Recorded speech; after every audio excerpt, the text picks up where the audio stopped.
welcome back to another episode of Biographies, where we celebrate remarkable lives and the impact they have had on the world. This is me, your host, L.D.E, and today I've got a colorful tale to share about an artist who turned canvas into magic, Bob Ross. Got questions about Bob? Stick around, because I've got plenty of answers.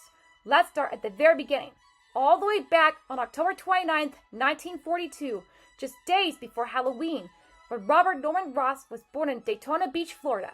He was raised by a caring mother, Ollie. He learned from an early age to respect the wildlife. Bob befriended the trees by talking to them, and his child was filled with injured creatures he nursed back to health. Once, even an alligator in his family's bathtub. What? His father, Jack, was a carpenter, but after a woodworking accident in his teens that left him without part of his finger, Bob decided carpentry wasn't his calling at all. At the age of 18, he enlisted in the U.S. Air Force and was stationed in Alaska, where dramatic landscapes surrounded him with snow-capped mountains and endless inspiration.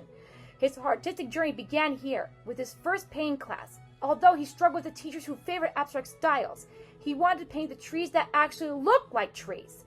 Then one day, everything changed. Bob stumbled upon the magic of oil painting, a TV show hosted by a German painter named Bill Alexander. Bill's a la prima technique, or wet-on wet painting, captivated him.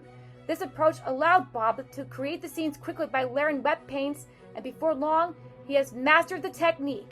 He began selling painted landscapes on gold painting tins for 25 dollars a piece.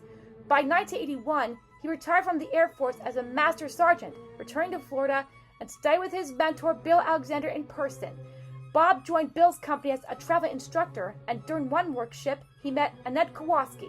Seeing his talent, Annette convinced him to partner up, and together with Bob's wife Jane, they founded Bob Ross Inc., launching a line of painting supplies.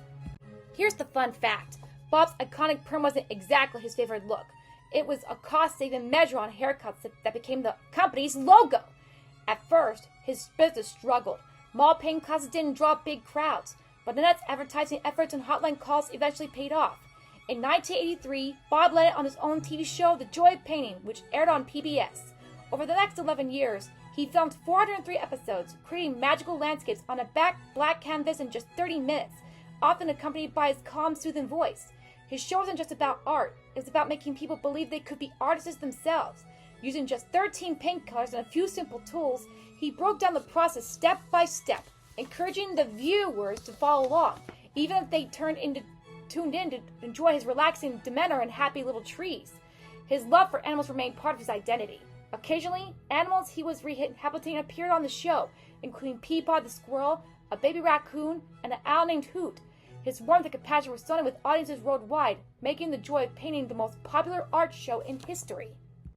Although Bob had passed away on the 4th of July in 1995, his legacy lives on. Today, there are thousands of certificate Bob Ross instructors worldwide, and his work is celebrated, even finding its place in the Smithsonian's permanent collection.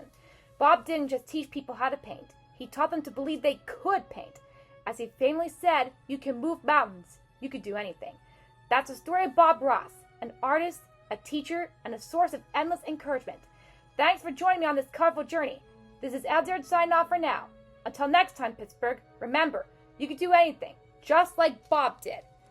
Bob Ross, I hope that one day your art will be known in history and you will go down in history as the greatest painter in the world.